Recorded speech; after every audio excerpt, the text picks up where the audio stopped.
ذریعہ ہے. مولا فرماتے ہیں علم جو ہے وہ مال سے افضل ہے. مولا فرماتے ہیں کہ علم معیار کی فضیلت ہے. علم کی بات ہو رہی ہے نا, علماء کے لیے کتنا بڑا مقام. رسول خدا محمد مصطفیٰ صلی اللہ علیہ وآلہ وسلم فرماتے ہیں کہ العلماء ورثہ الانبیاء, کہ یہ علماء جو ہیں یہ انبیاء کے وارث ہیں. ہم نے علم سے قربت پروردگار عالم سے مانگی. پروردگار عالم ہم سب کو صاحب علم قرار دیں. پروردگار عالم ہم سب کو علم حاصل کرنے کی توفیق عنایت فرمائیں. آگے ہم جو مانگ رہے ہیں وہ ہے جہالت سے دوری. تو جہالت سے دوری کو اختیار کرنا. اس سے پہلے ہمیں دیکھنا ہے کہ جہل اور جہالت ہے کیا. حضرت علی ابن ابی طالب علیہ السلام ارشاد فرماتے ہیں کہ جہالت بدترین بیماری ہے. جہالت قدم کو پھسلاتی ہے.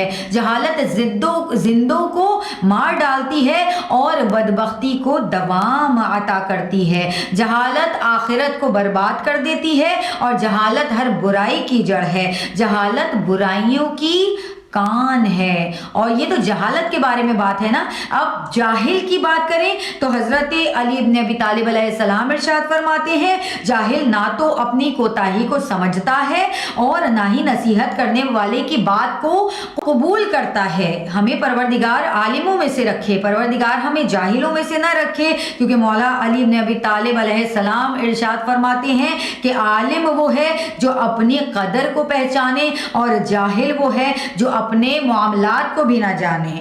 حضرت علی ابن ابی طالب علیہ السلام فرماتے ہیں عالم اپنے دل اور فکر کے ساتھ دیکھتا ہے اور جاہل اپنی ظاہری آنکھوں کے ساتھ ہر چیز کو دیکھ رہا ہوتا ہے. مولا علی ابن ابی طالب آگے یہ بھی فرماتے ہیں الجاہل اسیر لسانہ, کہ جاہل اپنی زبان کا قیدی ہوتا ہے. آگے ہم اس دعا میں پروردگار عالم سے طلب فرما رہے ہیں صفاحت و حماقت اور مکاری سے بچنا. حماقت اور بے وقوفی سے بچنا کیا ہے؟ حضرت علی بن ابی طالب علیہ السلام ارشاد فرماتے ہیں حماقت سے بچو کیونکہ یہ دوستی اور رفاقت کو وحشت میں تبدیل کر دیتی ہے. حضرت علی بن ابی طالب علیہ السلام آگے بھی فرماتے ہیں کہ حماقت برائیوں کو لے آتی ہے. اور امام حسن علیہ السلام سے جب کسی نے پوچھا کہ حماقت کیا ہوتی ہے تو آپ نے فرمایا پست امور کی اتباع کرنا اور گمراہ لوگوں کی دوستی جو ہے وہ حماقت ہے. اب ہم پروردگار عالم سے اس دعا کے آخر میں کیا مانگ رہے ہیں؟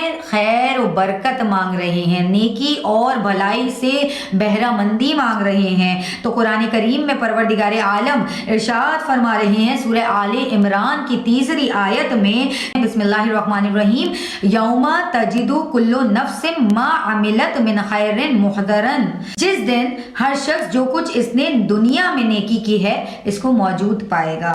رسول خدا محمد مصطفیٰ صلی اللہ علیہ وآلہ وسلم فرماتے ہیں کہ اطلب الخیر دہرکم وَهْرَبُوا مِنَ النَّارِ جُهْدَكُمْ, کہ ساری زندگی خیر طلب کرتے رہو اور اپنی کوشش کے مطابق جہنم سے بھاگتے رہو. اور آگے رسول خدا محمد مصطفیٰ صلی اللہ علیہ وآلہ وسلم فرماتے ہیں مَن يَزْرَعُ خَيْرًا يُحْشِكْ أَن يَحْصُدَ خَيْرًا, کہ جو خیر یعنی کہ نیکی بوتا ہے وہ عنقریب خیر یعنی کہ نیکی ہی کاٹے گا. اور مولا علی ابن ابی طالب علیہ السلام فرماتے ہیں کہ خیر کے کام باقی رہنے والا ذخیرہ اور پاک و پاکیزہ پھل ہیں.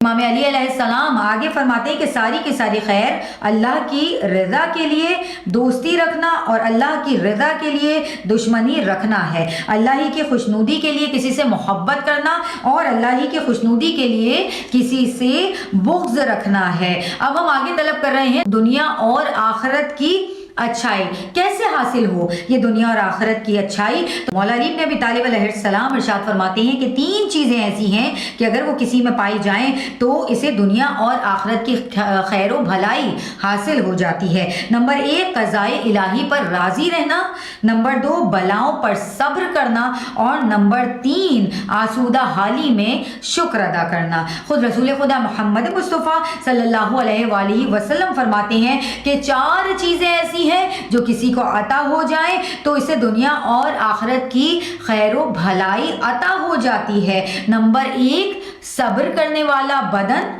نمبر 2 خدا کا ذکر کرنے والی زبان، نمبر 3 شکر کرنے والا دل، اور نمبر 4 نیک و صالح بیوی۔ اور مولا علی بن ابی طالب علیہ السلام ارشاد فرماتے ہیں کہ 4 چیزیں ایسی ہیں کہ جسے مل جائیں اسے دنیا اور آخرت کی خیر و بھلائی اور نیکی حاصل ہو جاتی ہے۔ نمبر 1 سچ بولنا، نمبر 2 امانت کا ادا کرنا، نمبر 3 پیٹ کو حرام سے پاک رکھنا، اور نمبر 4 حسن اخلاق۔ سبحان اللہ۔